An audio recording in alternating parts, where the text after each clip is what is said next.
Bonjour à tous et à toutes, Kadiatou Traoré au micro, bienvenue dans notre émission d'aujourd'hui qui est consacrée à une question décisive. L'Afrique peut-elle se doter d'une force d'intervention d'urgence capable de révolutionner la manière dont le continent répond à ces crises humanitaires, conflits armés, inondations, séismes, épidémies, crises alimentaires? Derrière ces réalités, il y a des millions de vies bouleversées et trop souvent une aide qui arrive tard, de façon fragmentée ou mal coordonnée. Aujourd'hui, nous recevons M.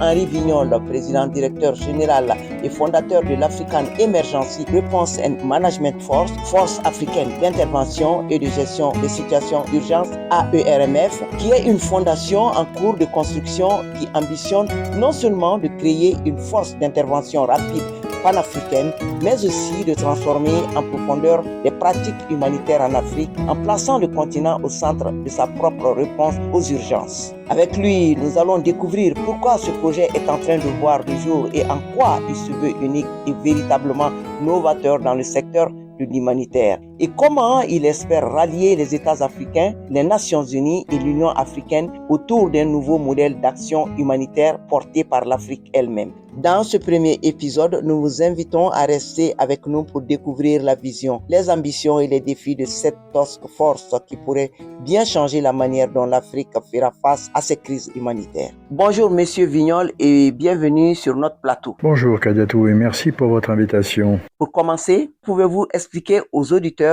d'où vient l'idée de créer l'AERMF? Quel a été le déclic qui vous a fait dire il faut une force d'intervention africaine et il faut la créer maintenant? C'est une conjonction d'événements qui est à l'origine de cette prise de décision. C'est d'abord ma première rencontre avec le peuple africain et plus précisément ivoirien en 2017 qui m'a profondément marqué par sa résilience. D'ailleurs, souvenons-nous qu'en 2017 et 2018, enfin, ces 2 années ont été une période rendue très sombre par l'accentuation de la crise humanitaire en Afrique, résultant principalement, et c'est vrai, des conflits régionaux, des conflits armés régionaux.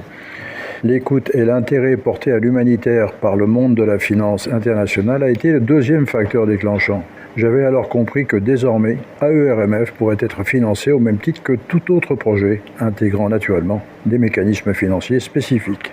Dans votre texte de présentation, vous évoquez les catastrophes naturelles, les crises sanitaires, les conflits armés, les déplacements massifs de population. Comment décrivez-vous avec vos mots l'ampleur de la situation aujourd'hui sur le continent africain?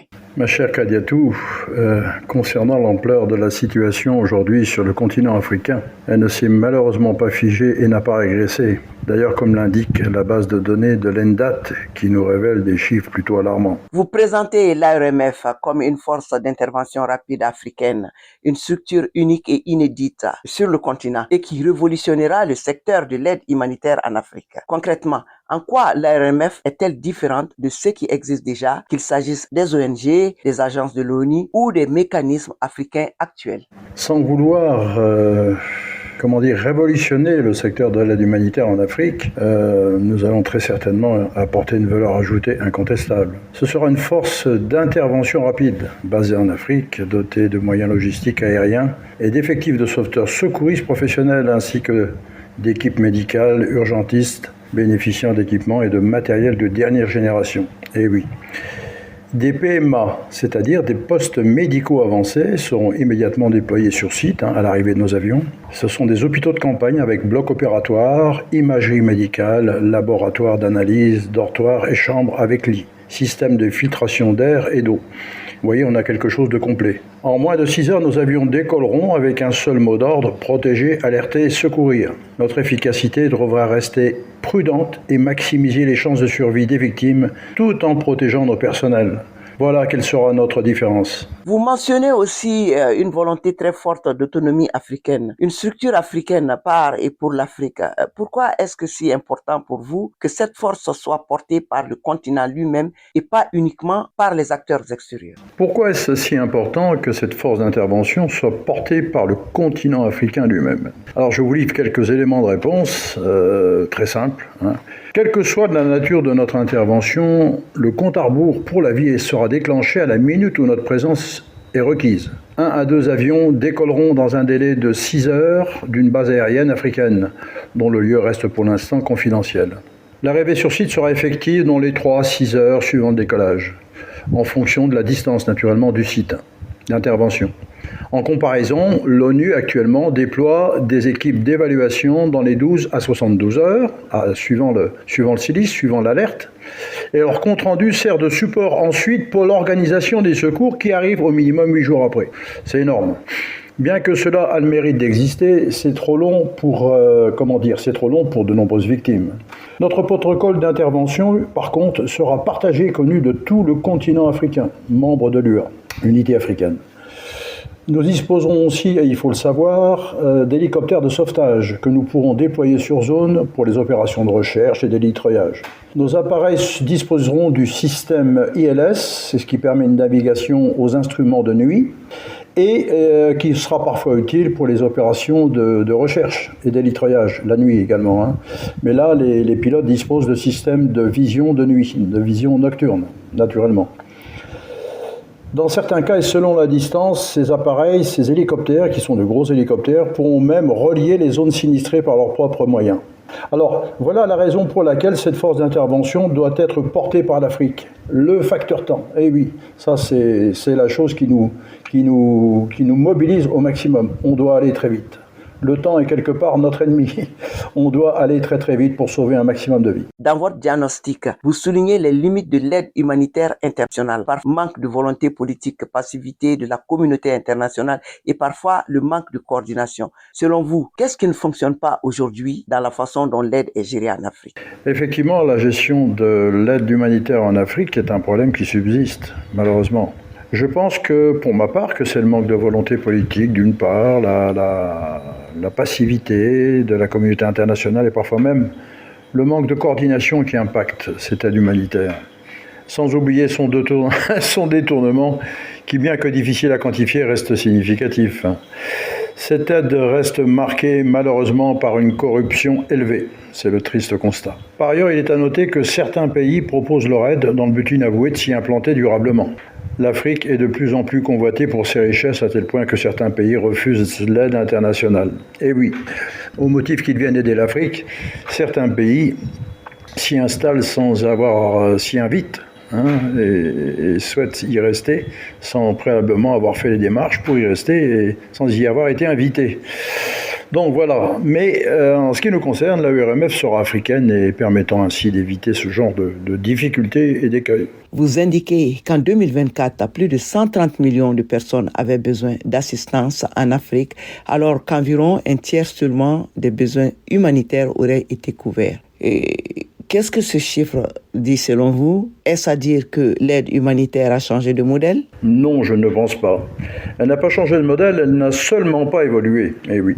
Ce sont les causes de ces crises qui sont en grande partie à l'origine de ce bilan qui parle de lui-même. Les personnes déplacées étant en insécurité alimentaire avoisinent aujourd'hui les 40 millions, résultant naturellement des guerres, tremblements de terre, inondations, sécheresses, épidémies, qui en sont les causes principales. Et ensuite, que se passe-t-il pour ces réfugiés? C'est la deuxième partie du problème. Ils sont cantonnés dans des camps, car les zones impactées ne bénéficient pas de programmes reconstruction post-catastrophe, donc pas ou très peu de retours possibles au pays pour ces déplacés. Ensuite, des centaines de milliers d'entre eux vivent sous perfusion par le programme alimentaire du HCR et de l'ONU. Mais la promiscuité des camps génère des épidémies dues à l'insalubrité qui génèrent très souvent une nouvelle crise sanitaire. Et ça recommence. Il faut par conséquent réfléchir, et c'est notre réflexion à nous, sur la création d'un fonds d'urgence panafricain pour la reconstruction, mais que ni la Banque mondiale ni le FMI auraient la gestion. Ce serait alors l'endettement à vie assuré pour les bénéficiaires. En d'autres termes, il faut explorer d'autres alternatives qui existent, à n'en pas douter. Venons-en maintenant au cœur du projet, concrètement. Comment va fonctionner l'ARMF lors d'une catastrophe? Du moment où l'alerte est donnée jusqu'au décollage des avions, à quoi ressemble la chaîne de décision et d'intervention? Il convient tout d'abord d'indiquer que durant la phase de notre installation, je parle de la fondation naturellement, notre directeur stratégique et opérationnel aura pris à tâche avec tous les ministères des Affaires étrangères de l'Afrique, reliés par l'UA naturellement, l'Union africaine, afin de créer une relation privilégiée avec ses représentants et de partager avec eux nos modalités et protocoles d'intervention. À partir du moment où une alerte est donnée, un message est adressé à la totalité de nos personnels, toutes spécialités confondues, les invitant naturellement à rejoindre la base dans les meilleurs délais. Le directeur des opérations animera ensuite un briefing avec les responsables de service qui vont partir en mission, qui recevront un ordre de mission précis avec les spécificités de la dite mission. À savoir, est-ce que ce sera si c'est un tremblement de terre, inondation, enfin, il y a plusieurs cas d'intervention. Les avions seront en cours de chargement ensuite, matériel équipement dédié, voilà, ça c'est important. Les plans de vol auront été préparés pour les équipages des avions et demandés au service aérien. Les préparatifs étant achevés, le chef operating officer, c'est-à-dire le directeur des opérations, ayant reçu le feu vert des responsables de service, donnera le top départ avec autorisation du contrôle aérien. L'objectif que vous évoquez est très ambitieux, être en mesure de faire décoller des avions dans les 6 heures suivant l'alerte et sur un continent aussi vaste que l'Afrique. Comment prépare-t-on cette réactivité en termes de base opérationnelle, de personnel et de logistique? Lorsque nous recevons une alerte, comment prépare-t-on cette réactivité ? Il faut savoir que nous aurons des hangars où seront stockés les matériels et équipements dédiés pour chaque mission, sachant qu'ils seront différents en fonction naturellement de la mission. À réception de la demande d'intervention d'un pays, le directeur stratégique et opérationnel, qui souvenez-vous est en relation directe avec les autorités des 54 pays de l'UA, donnera les consignes sur la nature de la mission et du chargement des avions. Des éléments précis lui ayant été communiqués par le pays demandeur. Voilà, c'est important. Le directeur des opérations attribuera ensuite l'identification des avions à charger sous le contrôle du ou des chefs de soute. Alors c'est quoi un chef de soute brièvement? Il faut savoir qu'un équipage de Hercule C-130 est composé de 2 pilotes et d'un chef de soute, parfois 2.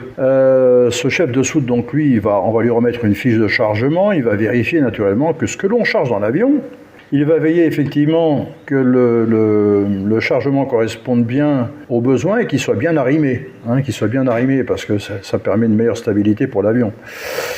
Et enfin, dès que le chargement est terminé, ce dernier est bien arrimé, à ce moment-là, il donne son feu vert au responsable de service. Ensuite, le chargement étant effectué, on passe au volet administratif. Une LTA, c'est-à-dire une lettre de transport aérien, sera remise aux autorités avant décollage, ainsi que tous les autres documents exigés par la CAFAC. La CAFAC, qui est la Commission africaine de l'aviation civile, c'est une agence gérée par l'unité africaine, ainsi que tous les documents administratifs relatifs au personnel, c'est-à-dire visa, carnet de vaccination, etc. Toutes ces démarches effectuées autoriseront le feu vert pour le décollage du directeur des opérations, validé par le directeur général. Voilà. C'est la fin de cette première partie de notre émission. Nous avons découvert les fondations d'un projet inédit, une force africaine d'intervention d'urgence pensée par et pour le continent. Une ambition audacieuse portée par l'ARMF qui vise à repenser la manière dont l'Afrique répond à ces crises humanitaires. Dans la deuxième partie, nous verrons comment cette initiative compte se structurer concrètement, mobiliser les États, les partenaires internationaux et surtout, quelles sont les premières étapes de sa mise en œuvre. À très bientôt pour la suite de cet entretien exclusif.